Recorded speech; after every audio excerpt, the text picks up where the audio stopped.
Hi, this is the Ace Cafe in North London, famous as the place where the rockers used to meet in the 1960s. This bike is the Royal Enfield Continental GT. The original Continental GT, built by the old Royal Enfield factory at Redditch near Birmingham in the 1960s, was a stylish cafe racer with red paintwork and a 250cc air-cooled single-cylinder engine. This new Continental follows the same format, but it's a very different bike, powered by a 535cc engine and built a long way from here at Royal Enfield's new factory at Chennai in India.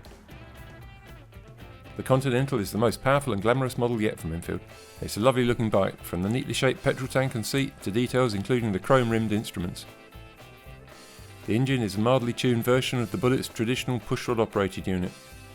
Larger pistons increase capacity from 499 to 535cc. Hotter cams and revised throttle bodies raise peak power output by a couple of horsepower. Even so, the maximum of 29 horsepower isn't much from a 500 these days. We began the launch ride at the Ace, setting off on a burn up to the old Brooklands racetrack and then on towards Brighton and the coast. Heading around the North Circular Road in a gang of almost 50 identical bikes was quite an experience, although the pace didn't get remotely competitive as it would have done in the old days. Despite the Continental's racy image, the riding position, dictated by clip-on bars and fairly rear-set footrests, is not particularly aggressive.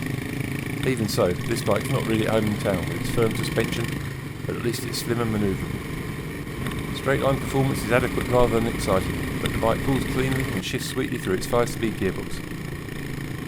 There's a fair bit of vibration through the bars by about 4,000 RPM, but the bike cruises along reasonably smoothly at 70 miles an hour, and top speed's about 85 miles an hour.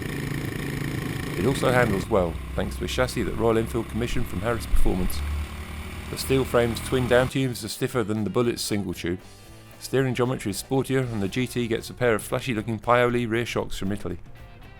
Handling's very stable, well up to a bit of old fashioned scratching on a twisty road. The well damped suspension, decent Pirelli tyres and fairly generous ground clearance all play their part. The single front disc and Brembo caliper give modern level of stopping power too, although even this Enfield doesn't have ABS.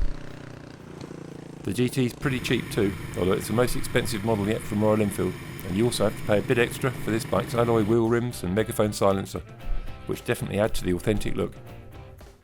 The Continental GT might not be fast by cafe racer standards, but like the 60s original, it's good looking, sweet handling, fun to ride and decent value. So long as you're happy for a cafe racer to provide period style and charm rather than speed, it's a very appealing little bike.